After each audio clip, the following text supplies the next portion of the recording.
जैसा हम लोग कल देख रहे थे कि एक सेवक की जिम्मेवारियां क्या हैं और एक सेवक को कैसे सेवकाई को निभाना है। और आज ज़्यादातर आप लोग देखते हैं कि हर कोई सेवक बनने की चाहत तो रखता है और बहुत जल्द चाहते हैं कि सेवक बन जाएं, बहुत जल्द चाहते हैं फेमस हो जाएं, बहुत जल्द चाहते हैं मशहूर हो जाएं, बहुत जल्द उनकी चाहत होती है हज़ारों हज़ार लोग हमारे पास आ जाएं। ये सारी चाहत तो उनकी होती है, लेकिन एक सेवक की क्या जिम्मेवारी है, इससे उनको कोई लेना देना नहीं। सेवक की जिम्मेवारी के बारे में ना मालूम होने के कारण आज मसीहत में वो रंग नज़र नहीं आता जो पहली सदी के लोगों में आता था। आज ज़्यादातर सेवक सेवकाई अपने आप को फेमस, अपने आप को मशहूर करने के लिए, अपने आप को इज्जत देने के लिए, अपने आप को ऊंचा करने की चाहत को लेकर कर रहे हैं। लेकिन पहली सदी में जब सेवकाई की शुरुआत हुई तब ऐसा नहीं था, और जो कोई ऐसा विचार लेकर आता था, खुदा के अभिषिक्त उसी समय कलीसिया को सावधान कर देते थे। और कलीसिया भी आत्मिक होने के कारण एकदम से समझ जाती थी कि कौन आत्मा की अगुवाई में है और कौन आत्मा की अगुवाई में नहीं है। हम लोग तो उस सेवक को आत्मा की अगुवाई में समझते हैं जिसके द्वारा बहुत मौजज़े, बहुत अचंभे, बहुत करामातें, बहुत भविष्यवाणियाँ हो रही हैं। हम सोचते हैं कि ये आत्मिक है, लेकिन उस समय ऐसा नहीं था, क्योंकि शागिर्दों ने इस बात से भी सावधान किया था कि बहुत से झूठे भविष्यवक्ता आएंगे और ऐसी करामातें, ऐसी भविष्यवाणियाँ करेंगे कि चुने हुओं को भी वो गुमराह कर सकते हैं। तब से लेकर ऐसा चलता आ रहा है, और सेवक अपनी सेवकाई को पहचानता नहीं और अपनी जिम्मेवारी को समझता नहीं है। इसी वजह से आज मसीहत में काफ़ी गिरावट आ रही है। जो वचन की अहमियत को नहीं समझते या जिनके पास ज्ञान नहीं, उनके हिसाब से मसीहत बहुत बढ़ रही है, इन दिनों में बहुत ज़्यादा बढ़ रही है उनके हिसाब से।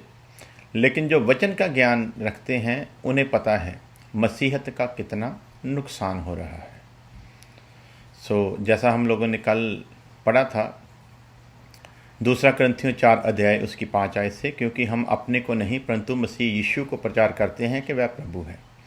इसके ऊपर हम लोगों ने कल बड़े विस्तार से सीखा था, और जिन लोगों ने नहीं सुना वो इसके पहले पार्ट को सुन सकते हैं। उसमें हमने इन बातों को काफ़ी डिटेल से क्लियर किया था। थोड़ा टच कराना अब भी चाहूँगा ताकि आप लोग समझ सकें कि हम सीख क्या रहे हैं।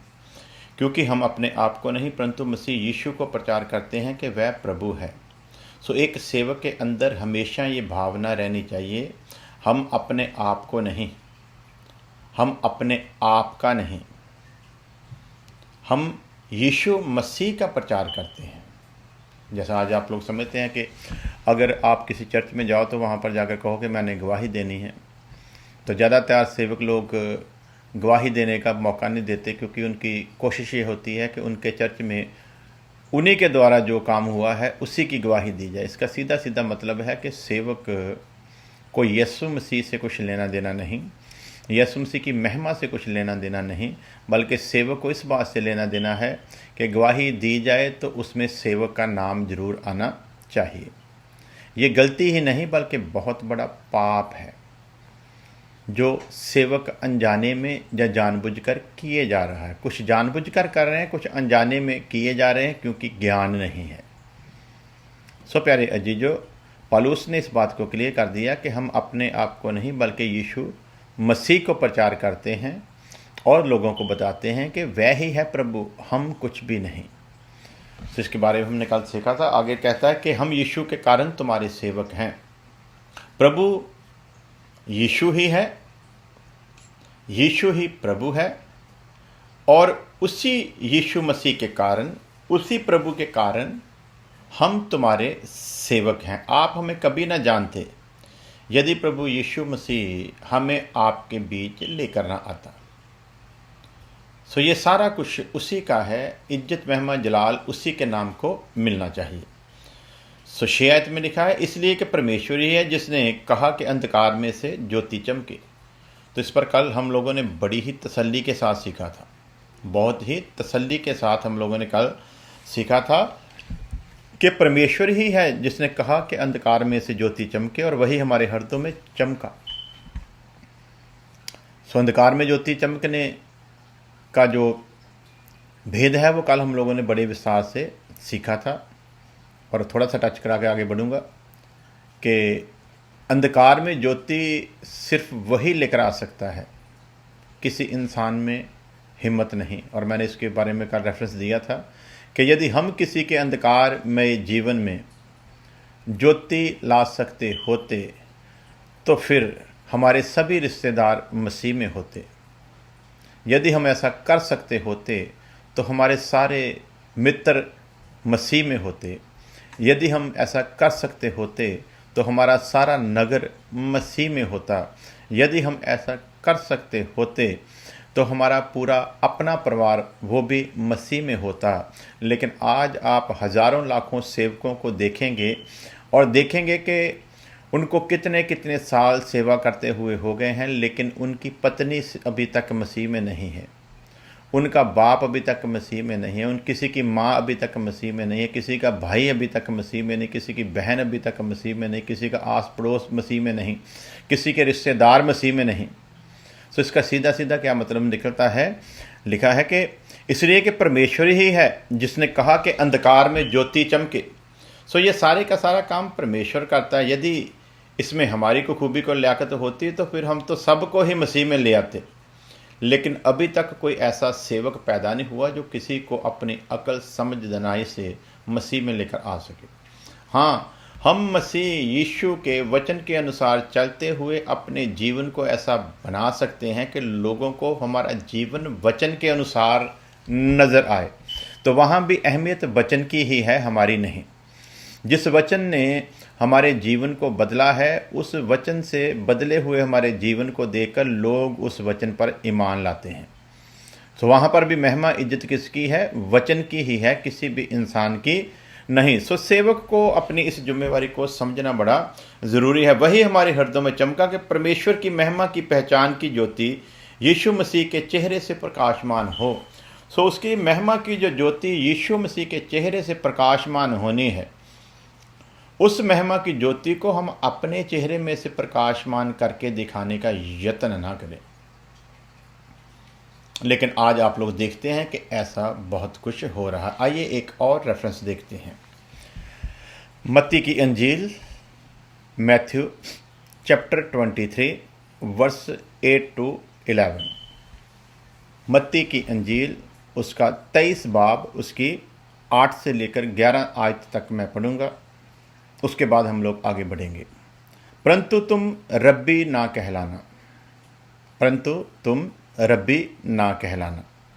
रब्बी का मतलब यहूदाइज़्म में रब्बी गुरु को बोलते हैं, और यहाँ पर वचन में साफ लिखा है परंतु तुम रब्बी ना कहलाना, क्योंकि तुम्हारा एक ही गुरु है और तुम सब भाई हो।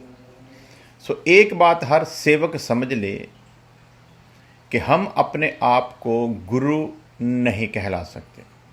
पहला पॉइंट, सेवकाई में कोई भी सीनियर पास्टर, जूनियर पास्टर, बड़ा संत, छोटा संत, ऐसा कुछ भी नहीं है। यदि कहीं पर ऐसा चलता है तो उन्हें इस प्रोग्राम को बदलना होगा। यदि नहीं बदलते हैं तो एक बात पल्ले बांध लें, पाप के गुलाम हैं। ऊंचा बनने की इच्छा उनके मन में है और यही घमंड उनके नाश का कारण बनने वाला है। सो साफ साफ लिखा, तुम रब्बी ना कहलाना। जैसे अन्य जातियों में, गैर मसीही लोगों में लोगों को गुरु कहलाने का शौक है, और यदि कोई कहलाना पसंद नहीं भी करता तो लोग ज़बरदस्ती कह कह कर उसे गुरु की पदवी दे देते हैं। तो वचन क्या कहता है? तुम गुरु ना कहलाना। तुम में से कोई भी अपने आप को गुरु ना कहलाए। तुम परमेश्वर का परिवार हो, तुम खुदा की फैमिली हो। उस फैमिली में ना कोई नर है, ना कोई नारी है, ना कोई गुलाम है, ना कोई आज़ाद है। वहाँ पर सब एक समान हैं। मैं फिर रिपीट करूँगा, हम सब परमेश्वर की फैमिली हैं, और उस फैमिली में हम परमेश्वर के बंदोबस्त के अधीन हैं। उस फैमिली में हम प्रभु यीशु मसीह का बदन हैं, और उस बदन में एक एक अंग की अपनी अपनी महत्ता है। कोई भी अंग किसी दूसरे अंग से कम नहीं है। हर अंग की एक महत्ता है। सो उसी तरह मसीह में कोई भी किसी से कम नहीं परमेश्वर ने रखा। मसीह में किसी को भी बड़ा छोटा नहीं रखा गया। मसीह में हम सब एक हैं, और परमेश्वर की फैमिली होने के कारण, परमेश्वर के घर में जन्म लेने के कारण हम सब भाई हैं, और हम सब भाई होने के कारण हम में कोई भी गुरु नहीं हो सकता। फिर रिपीट करता हूँ, परमेश्वर की फैमिली होने के कारण हम सब एक समान हैं। एक समान होने के कारण हम में कोई भी गुरु नहीं कहला सकता, कोई भी रब्बी नहीं कहला सकता। वचन कहता है तुम सब भाई हो। सो मसीहत में एक बात का ध्यान रखना, आप लोग आज बड़ा फेसबुक पर भी जाओगे तो आपको मिलेगा सीनियर पास्टर, सीनियर संत, या फिर बड़े बड़े कुछ लगाया होता उन्होंने अपने नाम के आगे। इनके अंदर ये अभिलाषा है ऊंचा बनने की। जिसको सेवकाई करनी है उसे किसी भी टाइटल की कोई ज़रूरत नहीं है। सेवकाई करने के लिए किसी टाइटल की ज़रूरत नहीं है।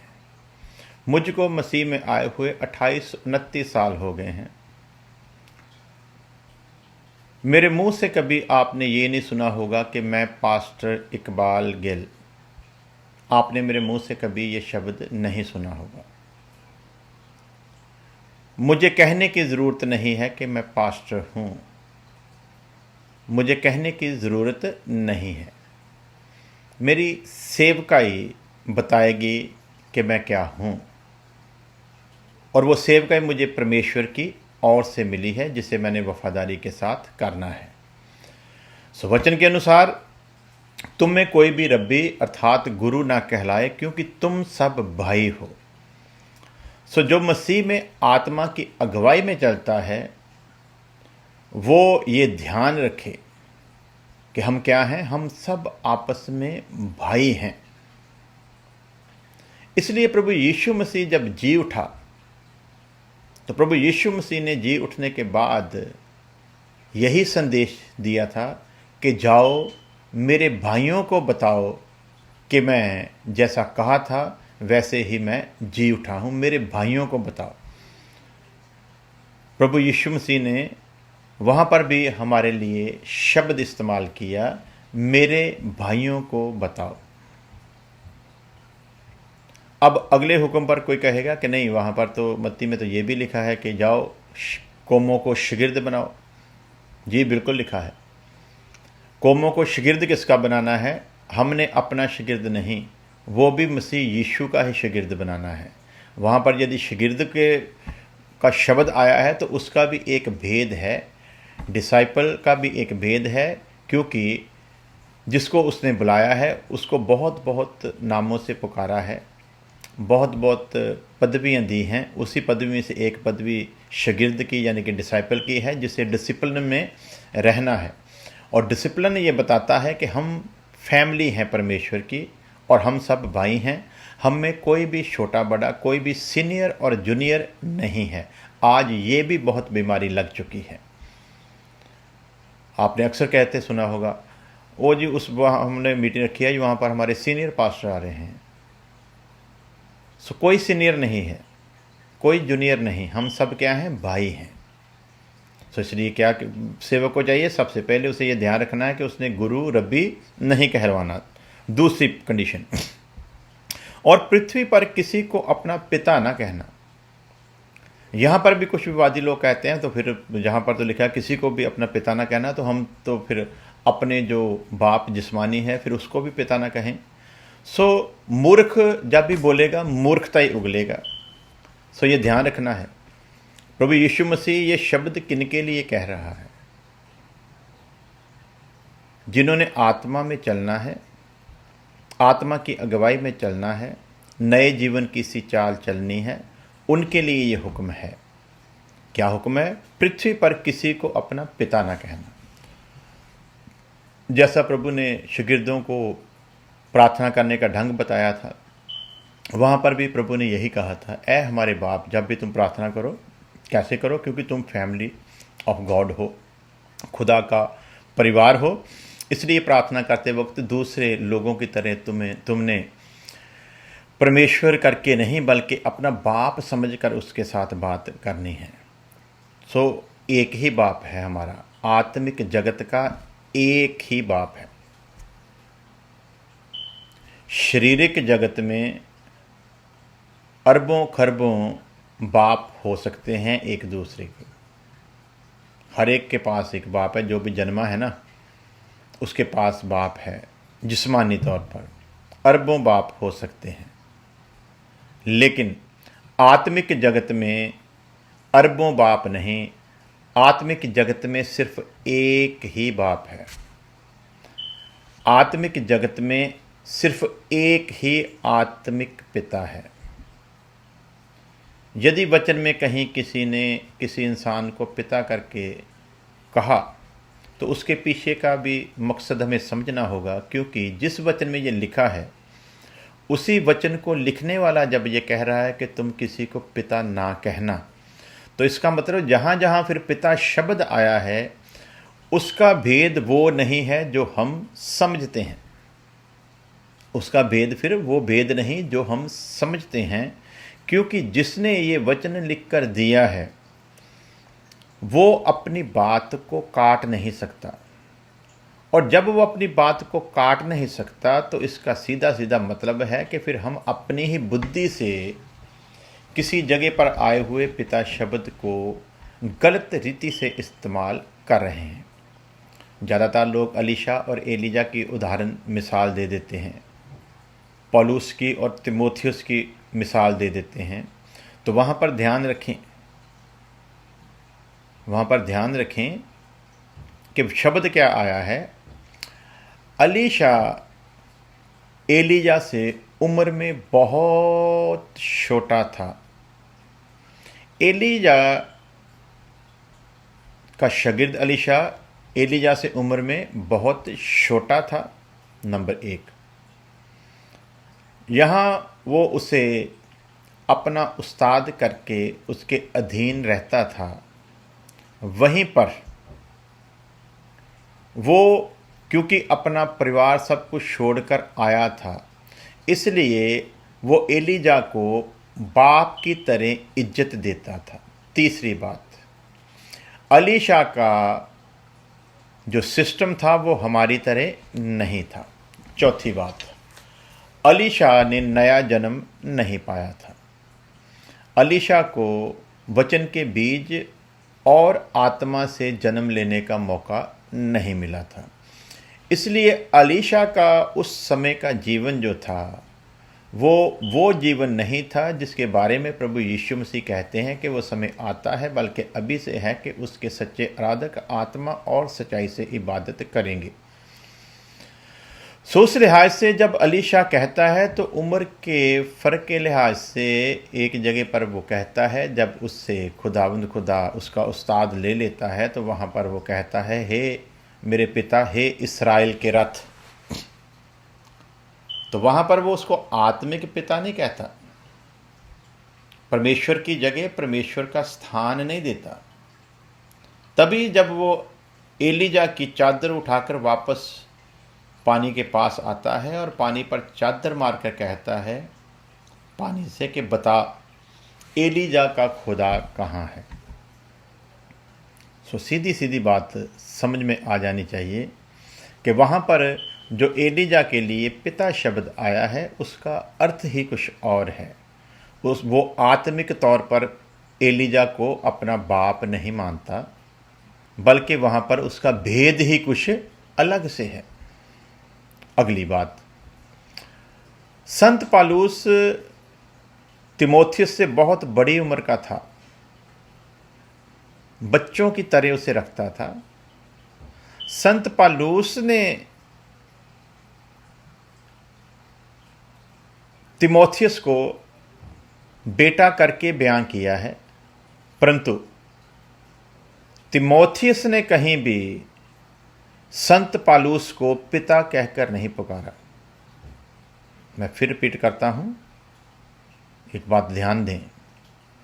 संत पालूस ने तिमोथियस को बेटा करके या उसे ये कहकर के खुशखबरी के वसीले से तुम लोगों का बाप मैं हूं, खुशखबरी के वसीले से, आत्मिक वसीले से नहीं, खुशखबरी की वजह से तुम लोगों का बाप मैं हूं। उस्ताद 10,000 हो सकते हैं, लेकिन खुशखबरी सुनाने के कारण तुम लोगों का बाप मैं हूं। तुम लोगों के जीवन में नए जन्म के काम को पूरा करने के लिए खुदा ने मेरे द्वारा शुरुआत की थी, इसलिए आत्मिक जीवन की जो शुरुआत उनकी हुई है, उस आत्मिक जीवन की शुरुआत होने के लिए खुदा ने उसे इस्तेमाल किया है।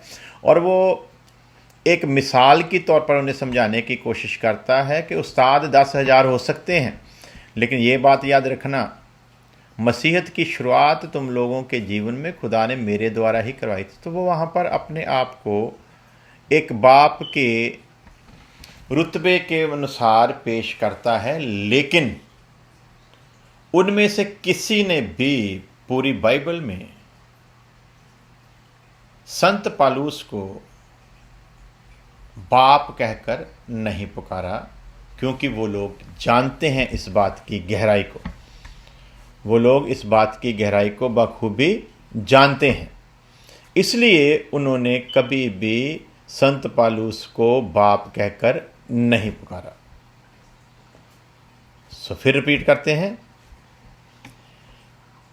कि तुम रब्बी ना कहलाना, मतलब गुरु ना कहलाना, तुम पिता भी नहीं कहलाना है, आत्मिक पिता बनने की कोशिश मत करना, क्योंकि नए जन्म का सारा काम आत्मिक है और आत्मिक लोगों का एक ही आत्मिक पिता है, जिसका नाम है मैं जो हूं सो हूं, मेरे जैसा कोई दूसरा है ही नहीं। शारीरिक तौर पर करोड़ों करोड़ बाप हो सकते हैं इस जहान में, हर एक के पास बाप है, लेकिन आत्मिक जगत में, रूहानी जगत में, रूहानी तौर पर सिर्फ एक ही बाप है जो सभी आत्माओं का पिता है। सो इसलिए ध्यान दें, वचन में यीशु मसीह जब कह रहा है कि धरती पर किसी को बाप नहीं कहना, तो उसका सीधा सीधा अर्थ है कि आत्मिक बात है।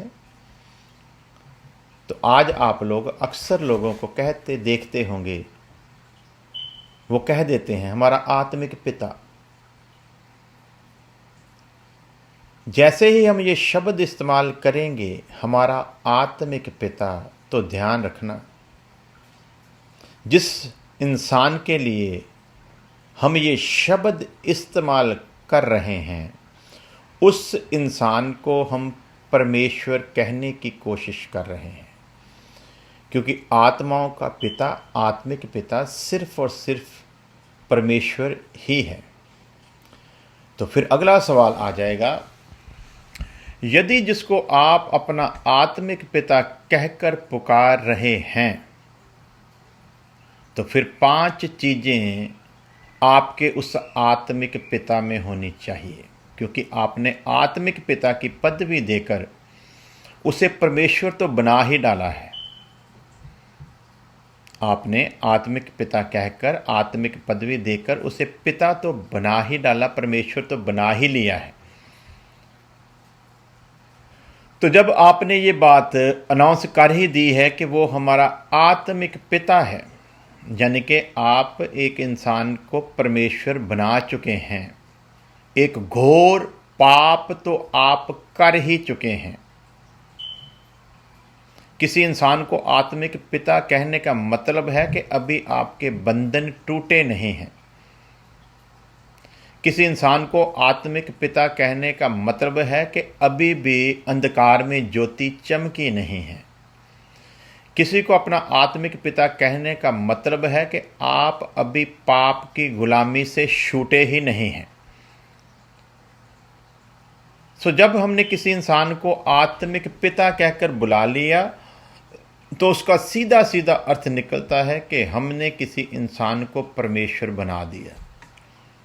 तो अब जब आपने किसी को परमेश्वर बना ही दिया है, तो आपसे फिर सवाल है, और जितने लोग सुन रहे हैं जो सेवा में नहीं हैं, वो ऐसे लोगों से फिर सवाल करें, यदि आप किसी इंसान को आत्मिक पिता यानी कि परमेश्वर की पदवी देते हो, तो बताओ आपके उस आत्मिक पिता में उस आत्मिक पिता वाले 5 गुण हैं?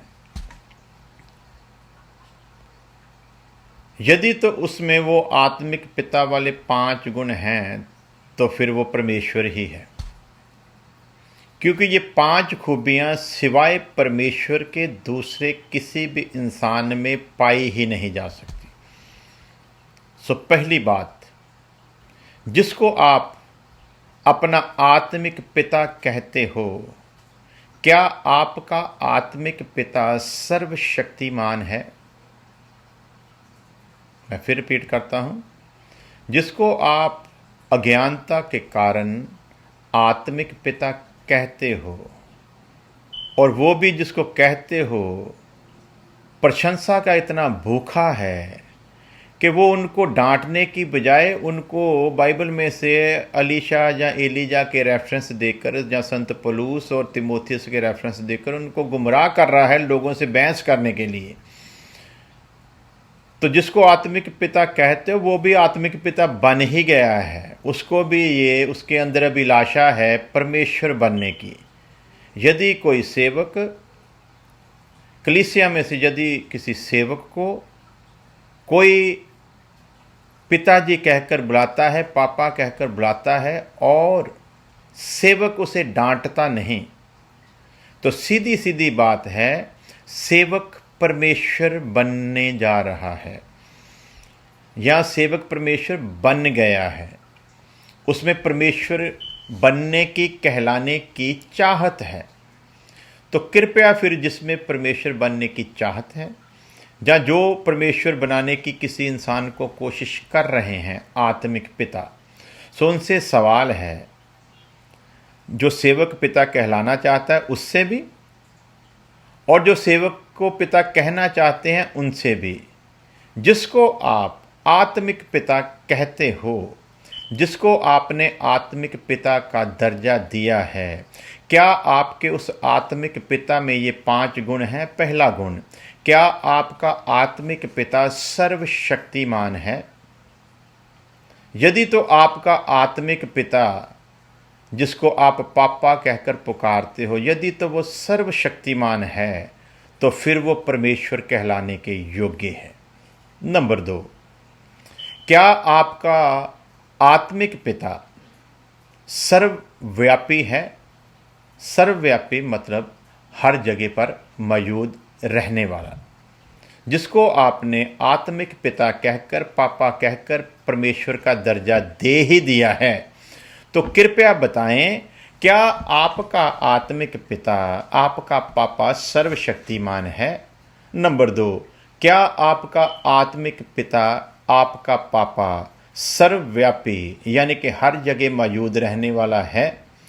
तीसरी बात, जिसको आपने आत्मिक पिता कहकर, पापा कहकर बुलाया, आप बताएं क्या आपका वो आत्मिक पापा सर्वज्ञानी यानी कि सब कुछ पहले से जानने वाला है?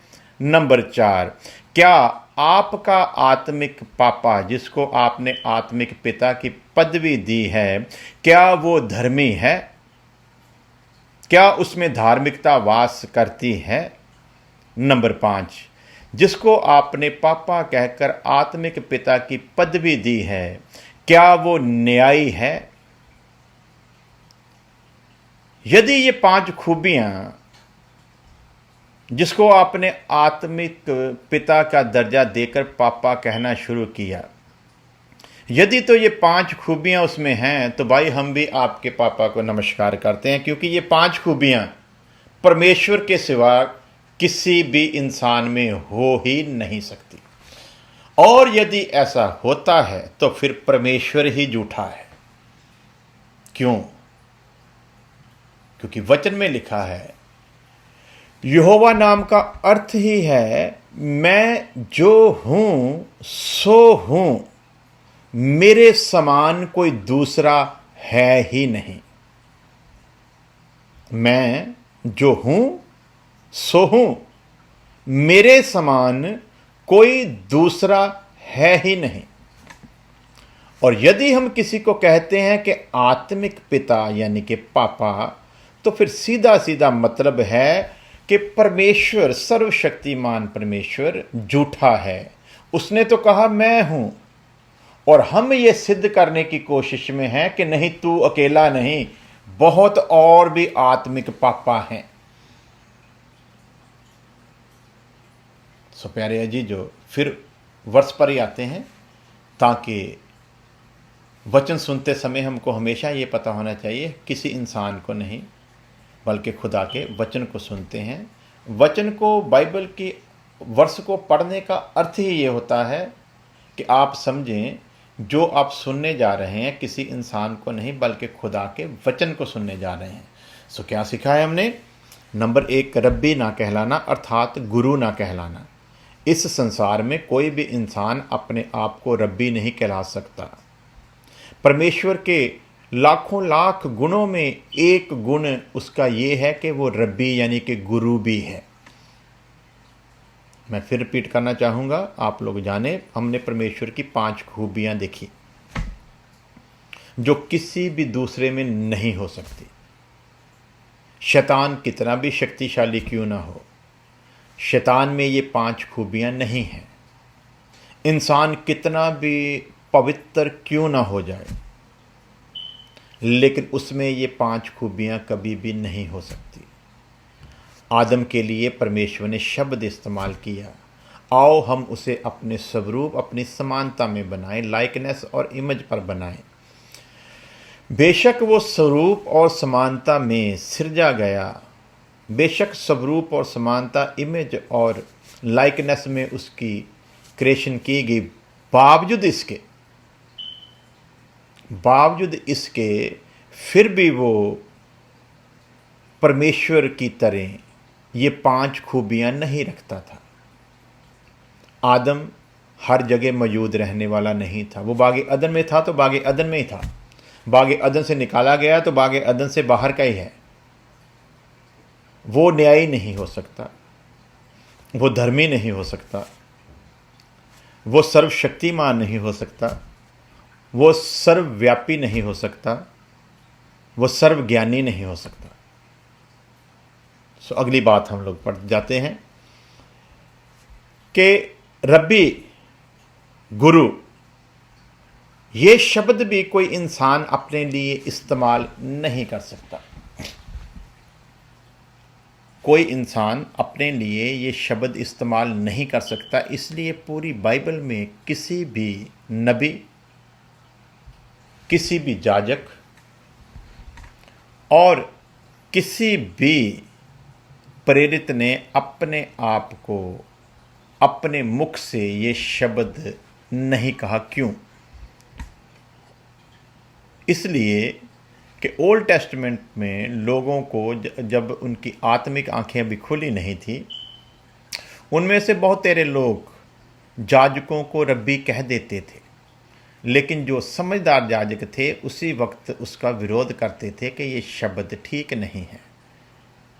उसी बात को यीशु मसीह दोहरा रहा है कि इस ज़मीन पर तुम किसी को रब्बी ना कहना, किसी को गुरु नहीं कहना, क्योंकि तुम्हारा एक ही गुरु है। तो ये तो आत्मिक जगत के लोगों के लिए खुदा ने वचन दिया ना, क्योंकि अब भी यदि कोई यहूदी अपने प्रीस्टों को रब्बी कहता है तो वो अंधकार में है। तो यदि आप भी अंधकार में हैं तो फिर आप कहो, फिर हम आपको मना नहीं करेंगे। हमारा डिबेट इस बात का नहीं कि आपने कहना है कि नहीं कहना है, हम तो वचन सिखा रहे हैं, वचन समझा रहे हैं। उनकी आत्मिक आंखें अभी तक नहीं खुली, वो अपने प्रीस्टों को, पुरोहितों को आज भी रब्बी कह देते हैं। लेकिन प्रभु यीशु मसीह जिनके लिए कह रहा है, उनके लिए कह रहा है जिन्होंने एक आत्मिक जगत में जन्म लेना है। जिन्होंने जन्म लेना है वो किसी इंसान को रब्बी नहीं कह सकते। हम अपने सेवक को रब्बी कहकर नहीं पुकार सकते, गुरु कहकर नहीं पुकार सकते। तो फिर समझे बात को, तुम रब्बी ना कहलाना यानी कि गुरु ना कहलाना। कौन कहला सकता है? गुरु भी सिर्फ परमेश्वर ही अपने लिए कहला सकता है। गुरु शब्द को परमेश्वर के लिए ही इस्तेमाल किया जा सकता है। किसी इंसान के लिए गुरु शब्द इस्तेमाल करना ही अपने आप में पाप ठहरता है। यदि कोई मसीही जगत में, आत्मिक जगत में यदि कोई गलती से भी किसी सेवक को गुरु कहता है तो आज से पल्ले बांध ले, सेवक को गुरु कहना मतलब पाप करना। और यदि अज्ञानतावश कह दिया तो आज से ये निर्णय ले ले कि किसी इंसान को गुरु कहना ही पाप है, क्योंकि गुरु शब्द भी सिर्फ परमेश्वर के लिए ही आया है। इंसान इस शब्द को अपने लिए इस्तेमाल नहीं कर सकता। उसका सीधा सीधा सबूत है, पूरी बाइबल में किसी भी प्रेरित ने अपने आप को गुरु कहकर नहीं पेश किया, और ना ही कलीसिया में किसी ने उनको गुरु कहा है। क्यों? क्योंकि ये गुरु की खूबी जो है ये परमेश्वर में ही है, किसी इंसान में नहीं। और गुरु शब्द जो है, रब्बी शब्द यूडाइज्म का है और गुरु शब्द जो है ये हिंदुइज्म का है। और इसकी जब परिभाषा को हम लोग देखते हैं तो गुरु शब्द जो है उसका मतलब है अंधकार के वश से छुड़ाने वाला। तो जिस इंसान ने खुद अंधकार में, संसार में जन्म लिया है, जो खुद अंधकार में पैदा हुआ है, जो खुद अंधकार का गुलाम है, जो खुद अंधकार में है, वो किसी को अंधकार से निकाल सकता नहीं। इसलिए कोई इंसान गुरु हो ही नहीं सकता। इसलिए प्रभु यीशु मसीह कहते हैं तुम गुरु ना कहलाना, क्योंकि तुम्हारा एक ही गुरु है। तुम पिता ना कहलाना, तुम्हारा एक ही पिता है। तुम किसी को पिता ना कहना, क्योंकि तुम्हारा एक ही पिता है। सो प्यारे अजीजों, वचन की गहराई को समझते हुए हम आगे बढ़ते हैं कि गुरु का मतलब अंधकार के वश से छुड़ाने वाला है। और इस चीज को परमेश्वर ने प्रभु यीशु मसीह की सूरत में पेश किया है।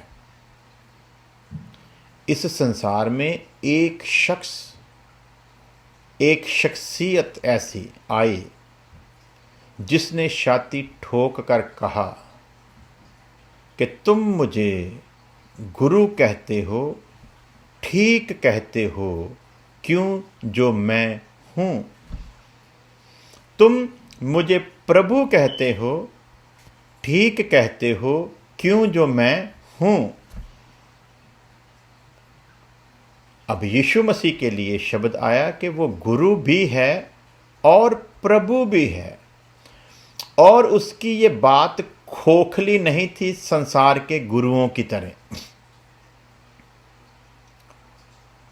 उसने ये शब्द यूं ही नहीं कहा, बल्कि इस संसार को अंधकार के वश से छुड़ाकर ये सिद्ध किया कि यदि उसने कहा है कि तुम मुझे गुरु कहते हो, ठीक कहते हो, क्यों जो मैं हूं, तो उसने इस शब्द को सिद्ध करके दिखाया है।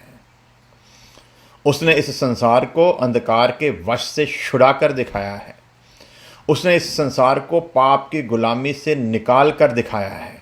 इसलिए वही है एक जो गुरु है। इसलिए वचन में आया, तुम इस जमीन पर किसी को भी रब्बी अर्थात गुरु मत कहना। वही परमेश्वर है और वही कहता है, तुम मुझे प्रभु कहते हो, ठीक कहते हो, क्यों जो मैं हूं। अब वही यीशु कह रहा है, इस पृथ्वी पर किसी को अपना पिता ना कहना, क्योंकि तुम्हारा एक ही पिता है। इसलिए प्यारे अजीजों, यदि गलती से आप अपने सेवक के लिए ऐसे कुछ शब्द इस्तेमाल करते हैं, पिताजी या पापा जी या बाप या डैडी, ये शब्द कहने बंद करें। पाप कर रहे हैं अनजाने में। और घमंडी की 3 खास बातों में एक बात ये होती है कि वो सच्ची बात को समझने के लिए कभी तैयार होता ही नहीं। सो जिन्होंने नहीं समझना है वो नहीं समझेंगे, लेकिन जो सचमुच बाइबल के भेदों को समझना चाहते हैं वो पल्ले बांध लें। आत्मिक जगत में आत्मिक लोगों का सिर्फ एक ही आत्मिक पिता है, जो खुद यहोवा परमेश्वर है, दूसरा कोई है ही नहीं। और यदि हम किसी को आत्मिक पिता कहते हैं तो सीधा सीधा मतलब है हम उसे यहोवा परमेश्वर बताने की कोशिश कर रहे हैं। ये बात अपने आप में ही पाप ठहरती है। आगे चलते हैं। क्योंकि तुम्हारा एक ही पिता है जो स्वर्ग में है। 10 आयत। और स्वामी भी ना कहलाना। आज बहुतों को स्वामी बनने की होड़ लगी हुई है। स्वामी का मतलब मालिक। आज बहुते हैं जो कलीसिया के मालिक बनकर बैठ गए हैं। आज बहुत हैं जिन्होंने कलीसिया को अपनी पर्सनल जागीर समझ लिया है। आज बहुत हैं जो कहते हैं मेरी कलीसिया। कलीसिया का मतलब प्रभु यीशु मसीह का बदन। कलीसिया का मतलब उसकी इस जमीन पर तैयार होने वाली दुल्हन। और जब मैं कहूं मेरी कलीसिया, तो मैं प्रभु यीशु मसीह की जगह ले रहा हूं। मैं ये इस शब्द में बताने की कोशिश कर रहा हूं कि मैं यीशु मसीह हूं, क्योंकि ये मेरी कलीसिया है। स्वामी मत कहलाना, मालिक बनने की कोशिश मत करना। इसलिए प्रभु यीशु मसीह कहता है, सामने नगर में जाओ, वहाँ पर गधी के बच्चे को बंधा हुआ देखोगे, उसे खोलकर मेरे पास लेकर आओ। सो गधी का बच्चा खोलने का हुक्म देने वाला कौन है? प्रभु यीशु मसीह। भेजने वाला कौन है? प्रभु यीशु मसीह। जगह बताने वाला कौन है? प्रभु यीशु मसीह। किसको खोल कर लाना है वो बताने वाला कौन है? प्रभु यीशु मसीह। साथ ही ये भी कहता है, यदि वहाँ पर कोई तुमसे सवाल करे कि तुम इसे क्यों खोलते हो, अगम ज्ञानी परमेश्वर प्रभु यीशु मसीह जानता है। अगम ज्ञान में पहले से ही जानता है। जो लोग कहते हैं ना कि प्रभु यीशु मसीह परमेश्वर नहीं, उनके लिए ये चैलेंज भरी बातें हैं। नथानिएल को बता दिया था ना कि जब तू पेड़ के नीचे बैठा हुआ था, मैं तुझे देख रहा था। अगम ज्ञानी है, खड़ा कहीं है लेकिन हर जगह मौजूद है। उसी तरह यहाँ पर भी प्रभु यीशु मसीह ने यदि कहा ना, तुम मुझे गुरु और प्रभु कहकर पुकारते हो, ठीक कहते हो, क्यों जो मैं हूँ सिद्ध कर रहा है। यदि कोई पूछे इसे क्यों खोलते हो, तो कहना प्रभु को इसकी ज़रूरत है। तो वहाँ पर ऐसा ही हुआ। उन्होंने पूछा क्यों खोलते हो, उन्होंने कहा प्रभु को इसकी ज़रूरत है। तो वो खोल कर प्रभु के पास लेकर आए। उन्हें पता था ये गधी का बच्चा हमारा नहीं, ये गधी का बच्चा हमारे लिए भी नहीं। इसको खोलने का जिसने हुक्म दिया है उसी को इस पर सवार होने का हक है। वहाँ पर यह भी लिखा है, उस गधी के बच्चे को खोलकर लेकर आओ जिस पर कभी कोई सवार नहीं हुआ। सामने नगर में जाओ, वहाँ पर बंधा हुआ देखोगे। तो शागिर्द उस गधी के बच्चे के ऊपर बैठकर नहीं लेकर आए, चलो थोड़ी दूर है तो पैदल क्यों चलकर जाना, तो इस पर बैठकर ही चले जाते हैं। ऐसा नहीं, वो खोल कर लेकर आए। वो गधी के स्वामी नहीं बने, उन्होंने स्वामी बनने का यत्न भी नहीं किया, उन्होंने मालिक बनने का यत्न नहीं किया। इसलिए क्या लिखा है, मालिक भी मत कहलाना, क्योंकि तुम्हारा एक ही मालिक है, अर्थात मसीह यीशु।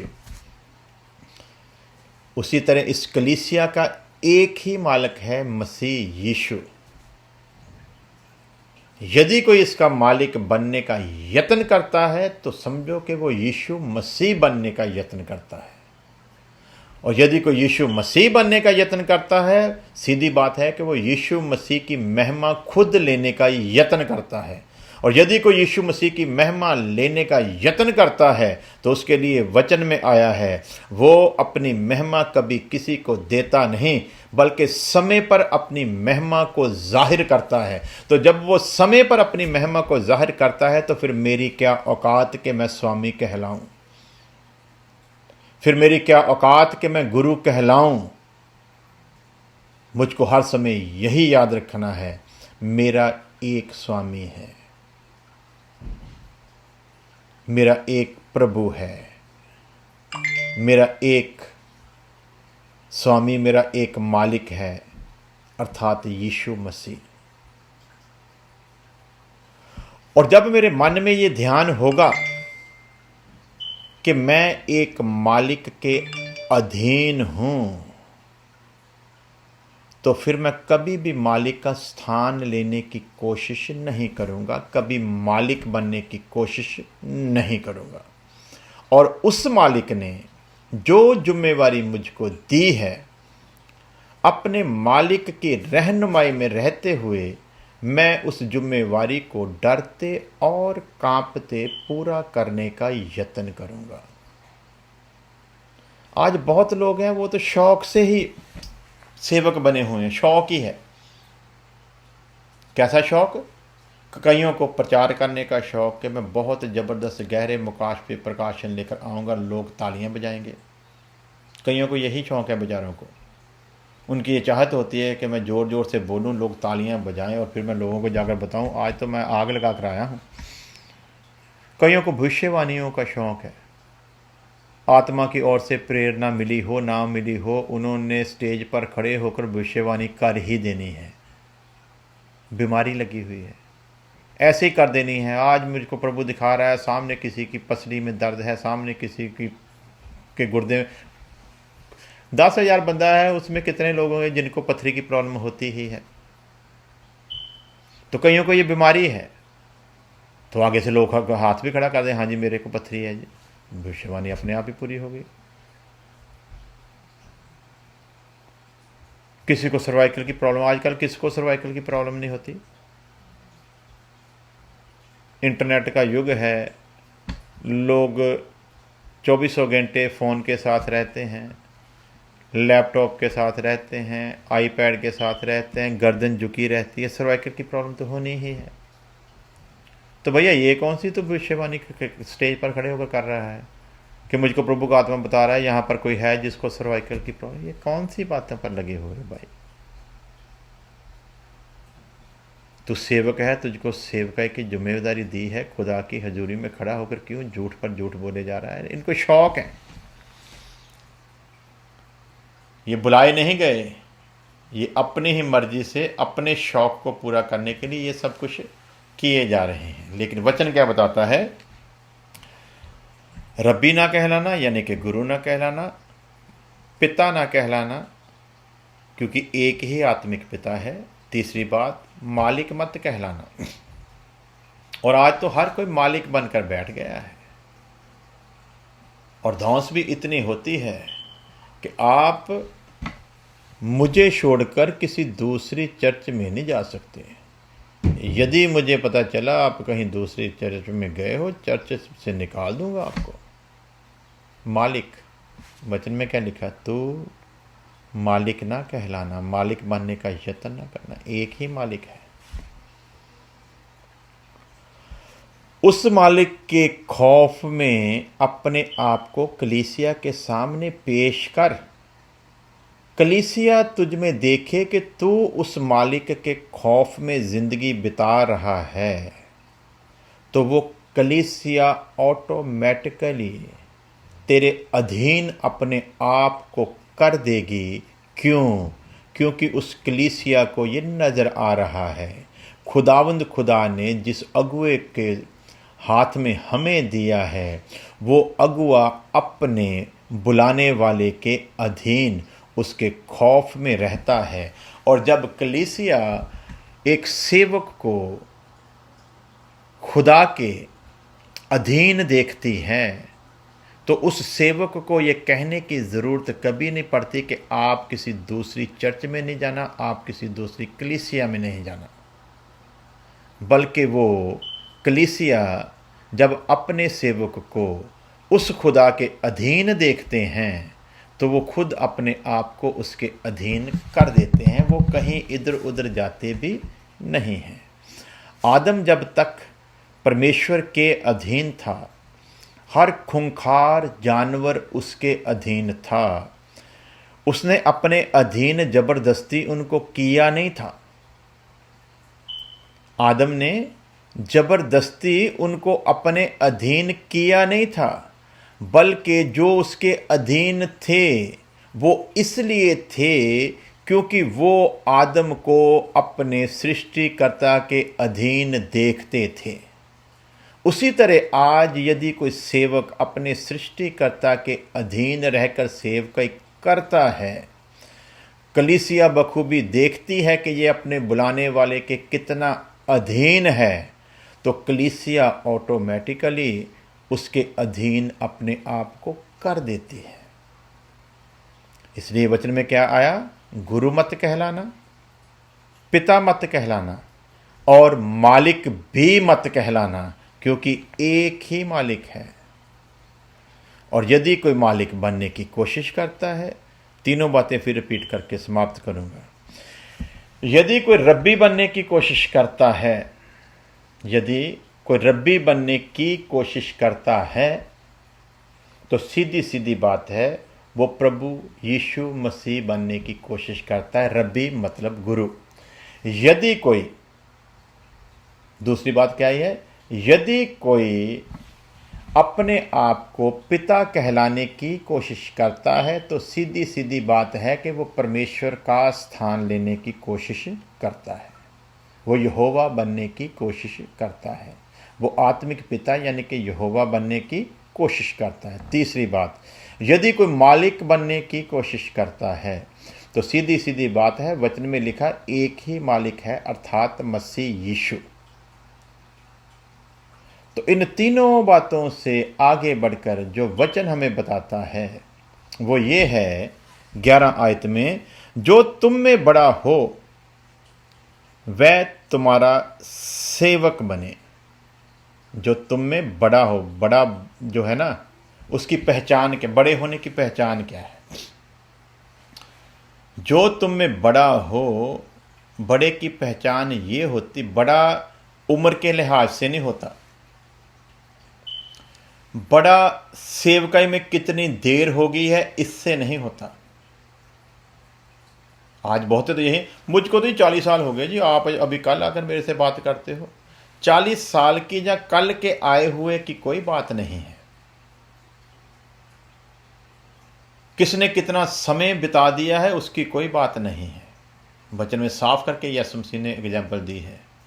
किसी ने 8 घंटे काम किया, किसी ने 6 घंटे, किसी ने 4 घंटे, किसी ने 2 घंटे। जब उसने मजदूरी दी तो सबको बराबर दी। 8 घंटे वाला खफा हो गया, 2 घंटे वाले को भी उतनी मजदूरी, हमको भी उतनी मजदूरी। ये क्या बात हुई जी? ये आपने पक्षपात किया। उसने कहा मैं अपने पैसे का मालिक हूँ, मेरी मर्जी है, मैंने किसको क्या देना है। तुझे जब मैं 8 घंटे पर लेकर आया, जो तेरे साथ ठहराया वो तुझको दिया ना। अब मेरी मर्जी है, मैंने 1 घंटे या 2 घंटे वाले के साथ भी जो ठहराया उसको दे रहा हूं, तुझे क्या तकलीफ है। सो प्यारे अजीजो, याद रखे, बड़े होने की महत्ता को समझे। बड़ा होना उम्र के लिहाज से बड़ा होना नहीं कहा जाता। आज कभी कभी हम दूसरे को डांट दो, तू मेरे ना छोटा, तू मेरे ना गल करता, तेन अकल नहीं। अकल का बड़े छोटे से कोई मतलब नहीं होता। अकल छोटे के पास भी उतनी है बड़े के, क्योंकि पुर्जा उतना ही फिट किया है खुदा ने। वो 18 साल वाले में भी उतना ही है और वो 80 साल वाले में भी अकल का पुर्जा उतना ही है। उसमें कोई सहज में कोई फ़र्क नहीं रखा, उतना ही है। लेकिन उस अकल को इस्तेमाल जो करता है वो बड़ा है। वो यदि 18 साल वाला करता है तो वो बड़ा है। इसलिए इसमें उम्र का तकाजा नहीं। जो तुम्हें बड़ा होना चाहे या जो तुम्हें बड़ा है वो क्या बने, सबका सेवक बने। बड़े की पहचान ही यहीं से है। बड़ा दौंस करता है तो वो बड़ा नहीं। बड़ा बड़े होने का दावा करता है तो भी वो बड़ा नहीं। बड़े ने सिद्ध करना है कि मैं बड़ा हूं, और वो अपने कामों से सिद्ध करेगा कि मैं बड़ा हूं, बताने की ज़रूरत नहीं। और जब बड़ा अपनी जिम्मेवारी को निभाएगा तो छोटों पर ऑटोमेटिकली उसका असर होगा। और यदि बड़ा अपनी धौंस में रहता है तो धौंस में हम किसी को रख सकते नहीं। ध्यान रखें, जब तक आदम अधीन रहा, सारे खूंखार जानवर अधीन रहे। जब आदम अपने बनाने वाले के अधीन नहीं रहा तो वो सारे जीव जंतु जो थे वो भी आदम के खिलाफ हो गए, क्योंकि वो उसे देखते हैं, उसके अधीन है, हम इसके अधीन रहेंगे। ये उसके खिलाफ है, अब हम इसके खिलाफ चलेंगे। तो जो बड़ा है उसकी पहचान क्या है? बड़ा मालिक बनकर हुकूमत नहीं करेगा। यदि बड़ा मालिक बनकर हुकूमत करता है तो वचन कहता है कि फिर वो बड़ा नहीं। उसके बड़े होने की पहचान है कि वो सेवक बन जाए। इसलिए प्रभु यीशु मसीह सेवक की नाई जमीन पर बैठ गया। सेवक की नाई, उसने कपड़ा अपने कंधे पर रखा। सेवक की नाई, उसने शागिर्दों के पांव धोए। एक सेवक की पूरी ड्यूटी को उसने वफादारी के साथ निभाया, अपना नमूना दिया कि यदि मैं पूरी कायनात का मालिक होते हुए अपने आप को इतना दीन और इतना नम्र करके आप लोगों के बीच पेश कर सकता हूँ, तो आप जो मेरे बुलाए गए हो, आपको और कितना नम्र होने की ज़रूरत है। सो प्यारे अजीजों, सीख रहे हैं एक सेवक की जिम्मेवारियाँ। उस जिम्मेवारी में हमने आज 4 बातों को देखा है। इससे आगे नहीं बढ़ेंगे, यहीं पर प्रार्थना करके समाप्त करेंगे। नंबर 1, ये अपने आप को गुरु न कहलाए। नंबर 2, ये अपने आप को पिता न कहलाए आत्मिक रीति से। नंबर 3, ये अपने आप को मालिक कहलाने की कोशिश ना करे। नंबर 4, ये अपने आप को यदि बड़ा बनाना चाहता है या खुदा की नज़र में बड़ा होना चाहता है तो इसे सबका सेवक होना पड़ेगा। सबसे छोटा बनकर। टहल सेवा हमेशा छोटों से करवाई जाती है, और इस बड़े ने, जो खुदा की नज़र में बड़ा होना चाहता है, इस बड़े ने छोटा बनकर अपने जीवन को गुजारना है। सो यदि ऐसा नमूना ये लोगों को देता है, हम तो कभी भी ड्रामा करते हैं यीशु मसीह की तरह, हम लोग भी कभी कभी कलीसिया के पाँव धोते हैं। तो वो हम लोग एक फॉर्मेलिटी पूरी करते हैं। पाँव धोने के बाद भी थोड़ी देर बाद हम फिर उन्हीं पर मालिक बनकर हुकूमत करना शुरू कर देते। थोड़ी सी उन्होंने गड़बड़ की, वहीं पर उनकी बेइज्जती का, जिसके आधा घंटा पहले आपने पाँव धोए होते हैं, आधा घंटे बाद उसी की आप बेइज्जती कर रहे होते हैं। तो ये सीधा सीधा प्रूफ है, वो जो नाटक, जो ड्रामा आपने पाँव धोने का किया था, वो सिर्फ और सिर्फ ड्रामा था, हकीकत नहीं। हकीकत तो यहाँ से किसी के पाँव धोने हैं, और जो यहाँ से किसी के पाँव धोएगा फिर उसके पाँव पकड़कर खींचेगा नहीं। तो हम तो अभी पाँव धोते हैं, थोड़ी देर बाद ही पाँव खींचने भी शुरू कर देते हैं, बता देते हैं वो तो मैंने फॉर्मेलिटी पूरी की थी, याद रखना तेरा मालिक हूँ मैं। तो वचन क्या कहता है? तू याद रख, सिर्फ एक ही मालिक है जो ऊपर है, उसी के खौफ में रह, क्योंकि प्रधान मालिक न्यायी है, धर्मी है, किसी का पक्षपात करता नहीं है। इसलिए यदि हम चाहते हैं खुदा की नज़र में हमको इज्जत मिले, तो पूरी अधीनता से, पूरे दिल से, पूरे दिल की गहराइयों से जो भी करें, दिखावे के लिए नहीं। कम करो, थोड़ा करो, सेवकाई थोड़ी करो, सेवा थोड़ी करो, लेकिन ध्यान रखें जो कुछ भी करो वो यहाँ से करो, यहाँ से नहीं। यहाँ से तो चालाकियाँ निकलती हैं, लेकिन यहाँ से हकीकत बाहर आती है। प्यारे अजीजों, खुदावंद खुदा के इस वचन को आज आपने सुना, यदि तो आप इसे अपने जीवन में ये समझ कर लेंगे कि आज मुझे जो सुनने का मौका मिला मैंने उसी मुताबिक चलना है, तो ये वचन आपके लिए बहुत गुणकारी है।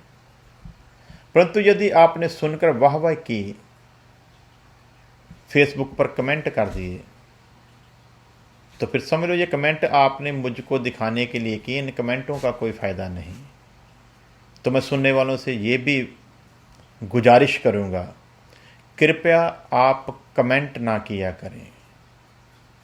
मैं फिर रिपीट करता हूँ, कृपया आप कमेंट ना किया करें, कृपया आप लाइक भी ना किया करें यदि आपने इस पर चलना ही नहीं है। बात समझ आई है और उससे दिल की गहराइयों से माना और चलने का फैसला लिया है कि मैं चलूँ, तब कमेंट करें। कमेंट तब करें, मुझको दिखाने के लिए ना करेंगे। मैं बाद में पढ़ूंगा, अच्छा बहुत लोगों ने जी बड़े कमेंट किए जी, बड़ी अप्रिशिएट किया जी, उसका कोई फ़ायदा नहीं, क्योंकि मुझको इस बात से कोई लेना देना नहीं कि कितने व्यूवर हैं, कितनों ने कमेंट किया, कितनों ने लाइक किया, इन चीज़ों से कोई लेना देना नहीं। आपकी समझ में आ गया ना ये बात, तो कमेंट वो ऊपर वाला मुझको देगा। वहाँ पर मेरे लिए कमेंट लिखे जा रहे हैं, वो कमेंट जो मेरी बेहतरी के लिए होंगे, वो कमेंट जो कभी हटाए नहीं जाएंगे, वो कमेंट जो मुझको खुश करने के लिए नहीं होंगे, वहाँ पर मेरे लिए इनाम रखा गया है। सो प्यारे अजीजों, कमेंट तभी करें जब बात समझ आई है, कमेंट तभी करें जब आपने फ़ैसला लेना है उस पर चलने का, वरना दुनिया के लोगों की तरह ना करें। एक है जो हम सबको देख रहा है। सो आज इस दूसरे हिस्से को हम लोगों ने देखा है, इसके तीसरे हिस्से को फिर आपकी सामने मैं लेकर पेश होऊंगा खुदा के फजल से, यदि उसकी इच्छा हुई। तब तक के लिए प्रार्थना में बने रहें। खुदा आप सबको बहुत बहुत आशीष दे। इसका पहला हिस्सा ऑलरेडी फेसबुक पर, यूट्यूब पर आप लोग देख सकते हैं, ये दूसरा हिस्सा था। तीसरे हिस्से को भी जल्दी ही आपकी सेवा में लेकर हाजिर होऊंगा। आज शाम की जो फेलोशिप संडे की है वो न्यूयॉर्क के टाइम के मुताबिक शाम 7 बजे होगी, और उस वक्त इंडिया में सुबह के 5:30 होंगे। खुदा की अगर इच्छा हुई तो शायद इसी विषय को लेकर हम लोग आगे बढ़ेंगे, नहीं तो जो पिछले संडे का विषय था उसके ऊपर विचार करेंगे। जो भी खुदा मन में डालेगा उसी मुताबिक हम लोग खुदा के वचन में से सीखेंगे। दुआ में बने रहें। खुदा आप सबको बहुत आशीष दे, सबको जय मसीह की। आइए प्रार्थना करते हैं। प्यारे खुदा तेरा धन्यवाद देते हैं तेरी दया, तेरी मोहब्बत के लिए। खुदा जितने भी लोगों ने तेरे इस वचन को ऑनलाइन सुना, उन सब पर तेरा बड़ा रहम मांगते हैं। खुदावन जो बाद में भी सुने उन पर भी तेरी कृपा मांग लेते खुदावंद, और तेरे लोग सिर्फ इस वचन को सुनने वाले नहीं बल्कि उसे अपने मन में बिठाकर उस पर चलने वाले बने खुदावंद। एक एक ज़िंदगी पर तेरा रहम मांग लेते हैं। हमारी प्रार्थना को सुन ले मसीह यीशु के नाम में, आमीन। खुदा आप सबको बहुत आशीष दे जी। खुदा के फजल से मिलते हैं शाम 7 बजे न्यूयॉर्क टाइम, और इंडिया का उस वक्त मंडे की सुबह होगी, अर्ली मॉर्निंग 5:30। सबको जय मसीह की।